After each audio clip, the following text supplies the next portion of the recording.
Thank you, thank you, thank you.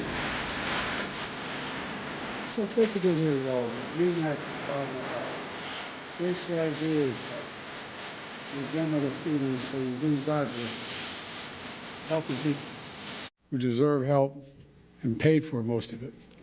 You know, my great friend, he is a great friend, Governor O'Malley. He, my dad, the Biden family started off in Baltimore. They don't say Baltimore, it's Baltimore. In Baltimore. And, but we've been friends for a long time.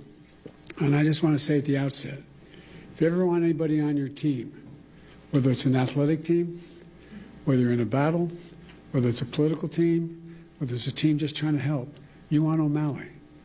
The guy has guts. No, I mean this sincerely. He not only has political courage, he has physical courage. He's across the board. If ever want anybody standing next to me, I want O'Malley there with me. And I mean that sincerely. It really matters.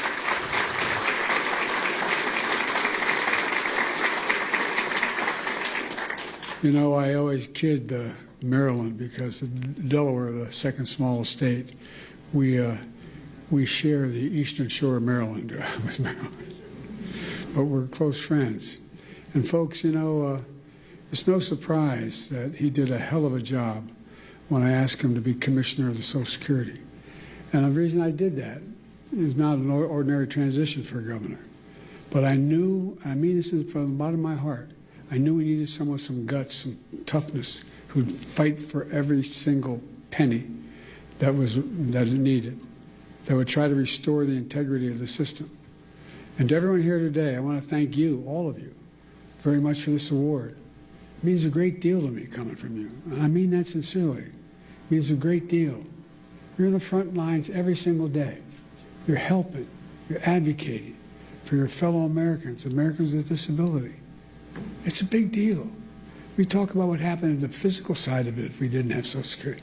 Think of what the psychic calm gives so many people who just don't know where to go, don't know how to traverse what needs to be done, or alone. Last fall, on the White House lawn, we celebrated the anniversary of the Americans with Disabilities Act. As a United States Senator 400 years ago, I was looking back on it. God almighty, I've been doing this 50 years. It's hell turning 40 years old, anyway. But back in the year 1990, I was the co-sponsor of the Americans with Disabilities Act as a United States Senator. In my view, and I suspect many of you, it was one of the most consequential civil rights laws in American history. That's what got me involved in politics in the first place. Delaware, like Maryland, was one of those states, was a slave state. We had all the vestiges of what was going on back in the day. We were one of those states that still, I remember moving from Scranton, Pennsylvania down to Wilmington, Delaware, and Cole died. My dad moved back to where we could get a job. And I remember I pulled into, my mom would drive us on the Philadelphia Pike connecting Wilmington and Philadelphia. And we lived in an apartment complex. And she'd drive us it was only about half a mile to Holy Rosary School in Claremont. But it was so dangerous, she wouldn't let us walk up because of access road. And I remember pulling into the parking lot. And I had never seen hardly any black people in Scranton at the time and I was only going in the 4th grade. And I remember seeing the kids going by at the time called colored kids on a bus going by. They never turned right to go to Claremont High School. I wondered why. I asked my mom, why? So in Delaware, they're not allowed to go to school, in public school, with white kids, honey. That sparked my sense of outrage as a kid, just like it does, I mean, and these young kids right here can tell you things affect them when they learn about something that's really just unfair and unjust. You know, my dad was an honorable man. And my dad used to have an expression. He said, Joey, your job's about a lot more than a paycheck. It's about your dignity. It's about respect. It's about being able to look your kid in the eye and say, honey, it's going to be okay, and mean it. Well, that's what you're all about. That's what the legislation is about. It's about dignity. Simple dignity. Everyone deserves to be treated with dignity, regardless of their standing, regardless of their economic situation, regardless of who they are. Making sure that more than 60 million Americans who are living with disabilities are treated with dignity is who we are as Americans. That's what it's about. I mean it. Dignity at work, at school, in their communities, in every corner of American life. Laws like the ADA need advocates like you. You're the ones that keep it going, God love you. You fight like hell every single day to make sure the law is respected and your clients' rights are protected. So from the bottom of my heart, I mean this. I give you my word as a Biden. From the bottom of my heart, I say thank you. Thank you for what you're doing.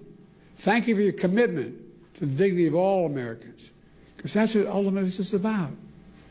Folks, today I want to talk to you about an issue that's front and center right now for millions of Americans, Social Security. You know, some of you may know the Democrats have declared today the Save Social Security National Action Day, National Day of Action, I should say. We know just how much Social Security matters to people's lives. Everyone in this room fights for people with disabilities who rely on Social Security to survive. To survive. Not just the physical side, it's the mental side. It's the mental side. You make sure folks get the benefits they earn after a lifetime of hard work. The work they do is more than just a profession, what you do. It's a calling. It's not just a profession. And Social Security is more than a government program. It's a sacred promise we made as a sacred promise. 73 million Americans receive Social Security.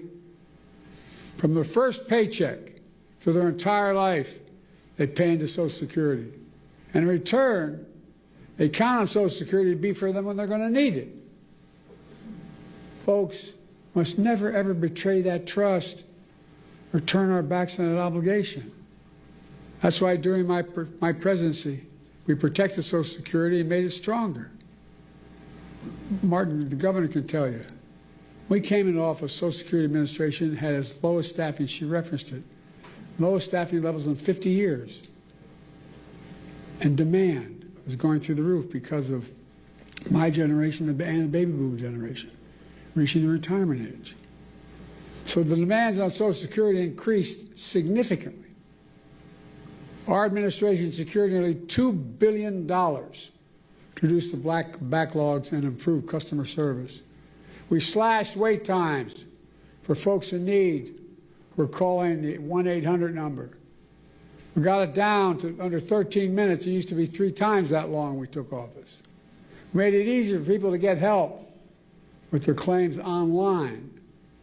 We reduced how long it takes to review a case.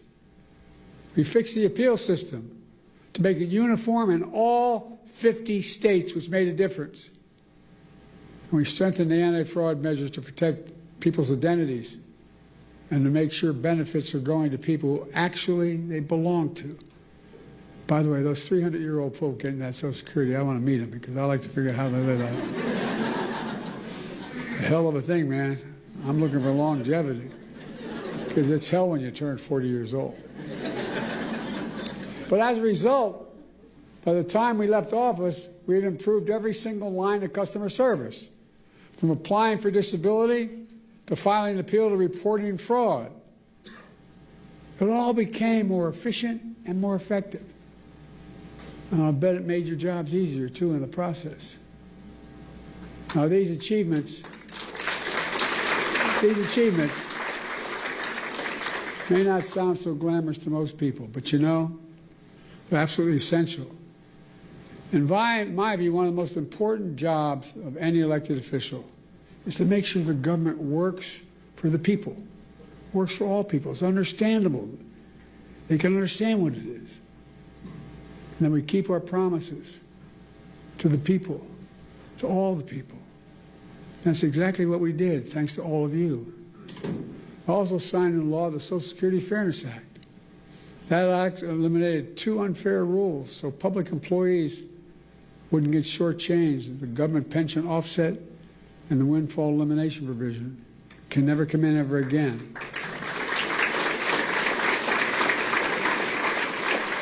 So as a result, more than 2 million people are now finally receiving the full benefits they earned.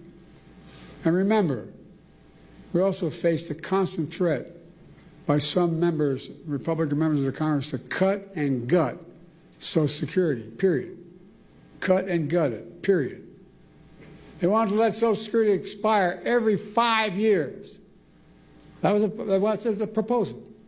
Let it expire every 5 years unless reauthorized by the Congress. Who in the hell do they think they are? Every 5 years and then wait around and be... no. I will not go further or get in trouble, but look, folks. You can imagine the chaos it would have charged. Every 5 years, Congress is going to step up. You imagine this Congress stepping up? They threatened to raise the retirement age as well. Now, that might not be a hardship for someone working in a comfortable job. But if you're on your feet all day, you're doing manual labor all day, you're working with a disability, it's a very different matter. And then they even tried to force cuts on Social Security during the negotiation of the debt ceiling. These are wonderful guys. Last time this guy had the job, he raised the debt ceiling because of an enormous and profligate tax cut to the super wealthy. And then he said, look, then they started talking to his colleagues. Well, maybe we can do something about Social Security, but we got to do something about the debt ceiling. How are we going to we can find the money in Social Security? Unless we do what they wanted. They wanted to cut Social Security. Not on my watch. We refuse to go along with any of that. Look, Americans have always been able to count on these benefits. And let me pause a second here and say this. We talk about the physical needs that Social Security provides for people, particularly hardworking people, people retired, people on the edge. But the psychological impact is profound. Profound. You're a man or a woman, you're 70s, 80 years old, you're not in good shape, you have a disability, and you hear the check may not come. How do you sleep at night? How do you sleep at night? We lived up in Wilmington in a 3-bedroom split-level home in a new development, 40 homes, with 4 kids and a grandpa living with us. And I remember our headboard was near my dad's and mom's room. And you could tell when Dad was restless. I remember asking one night my mom, what's the matter with Dad? The next morning, she just found out that we're not going to provide insurance anymore where he works. Well, imagine if you're somebody who's been struggling your whole life. You're literally counting on Social Security to buy your food, just to get by. And you hear the threats, what may happen. Many of these beneficiaries, that's their only income. If they were cut or taken away, it'd be devastating. Devastating for millions of people. And the psychological pressure we put people under by having this debate is absolutely devastating. That's why we work so damn hard to make Social Security Administration stronger than it's been in years. And that's why I asked the governor to take over, by the way. But look what's happened now.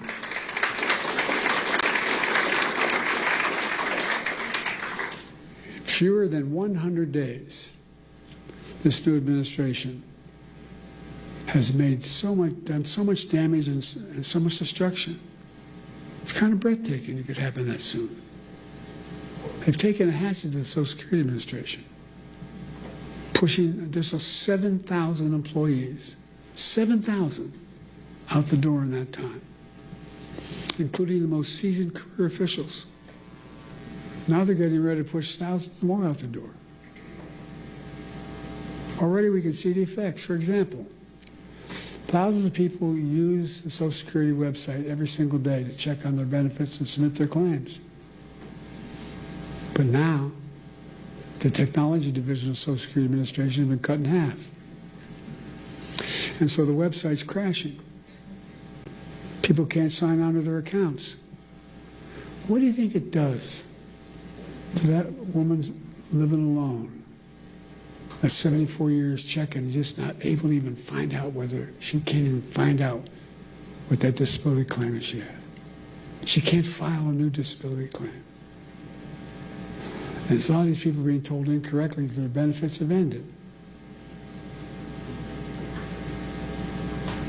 Folks, imagine the panic that causes if you're a retiree living alone with only Social Security to depend upon. So now people are overwhelming the phone lines. They're showing up at the local Social Security office, tearful and frantic, and told, "Do you have an appointment?"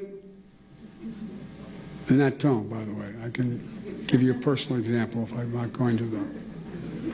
To cap it all off, serious people are now generally concerned for the first time in history, for the first and only time in history, that Social Security benefits may be delayed or interrupted. Folks, let's put this in perspective. In the 90 years since Franklin Roosevelt created the Social Security system, people have always gotten their Social Security checks. They've gotten them during wartime, during recessions, during a pandemic. No matter what, they got them. But now, for the first time ever, that might change. It would be calamity for millions of families, millions of people. But the current Secretary of Commerce doesn't seem to get it.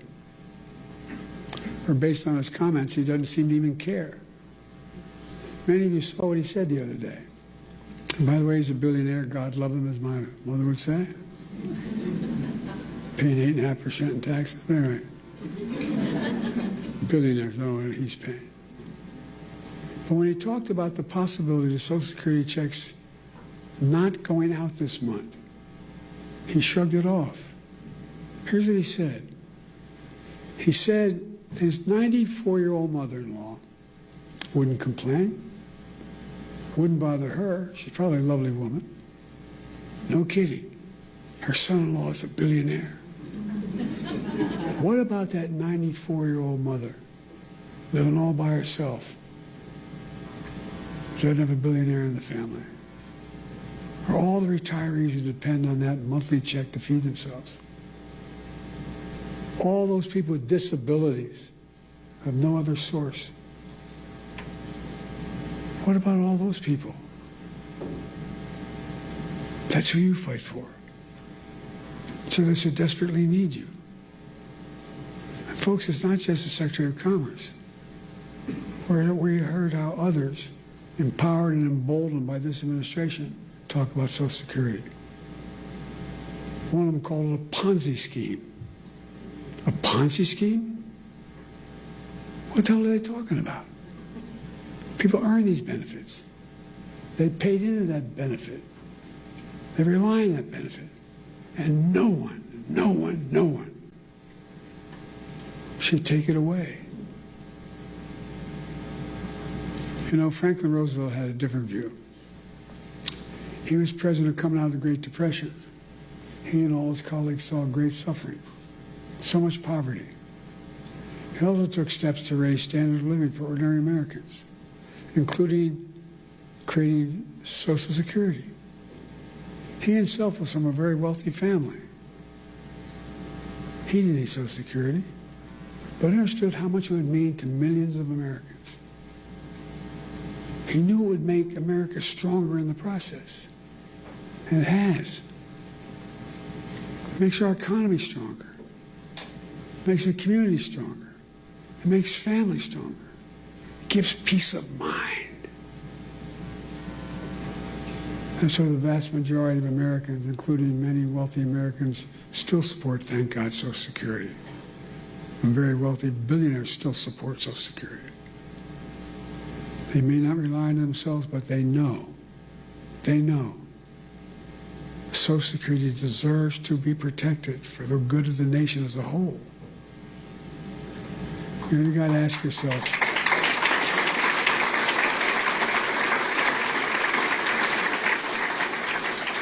yourself, why is this happening? Why are these guys taking aim at Social Security now? Well, they're following that old line from tech startups. The quote is, move fast, break things. Well, they're certainly breaking things. They're shooting first and aiming later. And as a result, the result is a lot of needless pain and sleepless nights. My friend Governor O'Malley knows what they're really up to. He says, and I love his quote, they want to wreck it so they can rob it. They want to wreck it so they can rob it. And why do they want to rob it? In order to deliver huge tax cuts to billionaires and big corporations and keep it going. They want to make permanent the 2017 tax cuts, which overwhelmingly benefited the wealthiest Americans and the biggest corporations. That's going to cost $5 trillion. Where are they going to get $5 trillion to pay for it? Other than continue to run the deficit up? Well, where they always do, by running up the national debt, number one, and then by taking the money from someplace else. What are the two big pots of money out there in raw numbers? Social Security and Medicaid. Well, from other programs that people rely on and have paid into. Republicans, or these guys, are willing to hurt the middle class and the working class in order to deliver significant greater wealth to the already very wealthy. Who in the hell do they think they are? I really think I mean, just basic decency. Who do they think they are? I think anybody should go out. They can make it to $1 billion a year. They can, fine. But pay your fair share. You know what the average? We have 1,000 billionaires in America. You know the average federal tax they pay? 8.2%. Anybody want to trade that number? What you're paying? Folks, look. Let me close. I'm sorry to go on so long, but it's just... Anyway. I grew up in Scranton, Pennsylvania as a kid, and then Claymont, Delaware. Middle-class towns, working-class towns. Places where people worked hard all their lives with the promise that they'd be able to retire someday with a little bit of dignity. Because they've been paying in a thing called Social Security since the very paycheck they ever earned. These people get knocked down every day, learn to get up. My dad's one is for you get knocked down, just get up. Get up. They get up every day. The last thing they need from their government is deliberate cruelty. It's about people and neighbors across the country who look out for each other. You don't see empathy. They don't see it as a sign of weakness. They see empathy as a decent instinct. They don't see cruelty as a sign of strength. Social Security is about more than retirement accounts. It's about honoring a fundamental trust between government and people. It's about peace of mind for those who work their whole lives so they can rest assured they'll have a chance to get back some of what they earned and what they deserve. But more than anything else, I mean this sincerely. And as my friend says, maybe it's the Irish of it in me, but it's about who we are as Americans. Who are we? What makes us distinct from the rest of the world?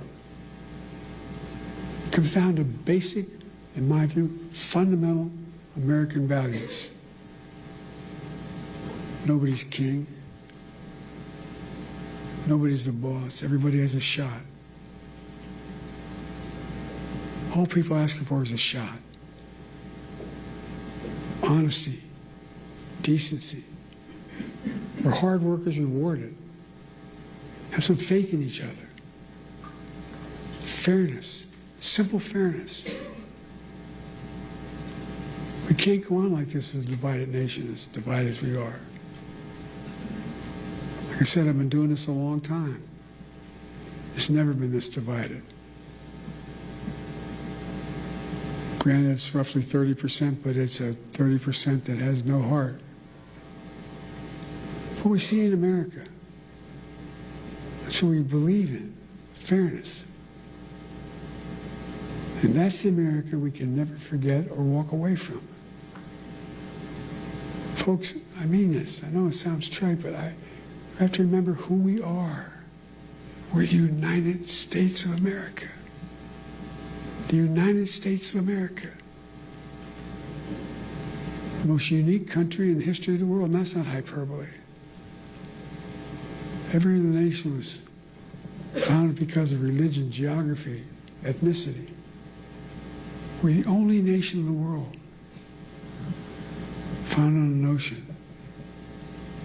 We hold these truths to be self-evident, that all men and women are created equal, endowed by their Creator. That's the one thing that united us, an idea. Every other nation was because of a purpose. It's an idea. And how can we fulfill the outcome, the meaning of that idea? We walk away from just basic fundamental decency. Folks, sorry to go on so long, but I feel deeply about this. You know, you've heard me say it before and I'll say it again. There's nothing beyond the capacity of America to do when we do it together. Let's do it together. God bless you all. May God protect our troops. Thank you. Thank you for what you do. And thank you for this wonderful award. Thank you. Thank you.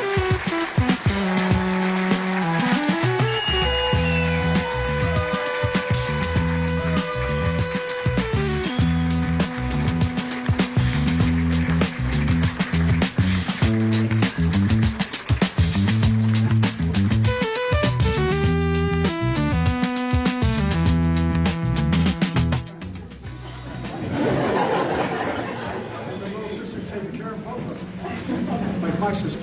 Anyway, thank you all very much.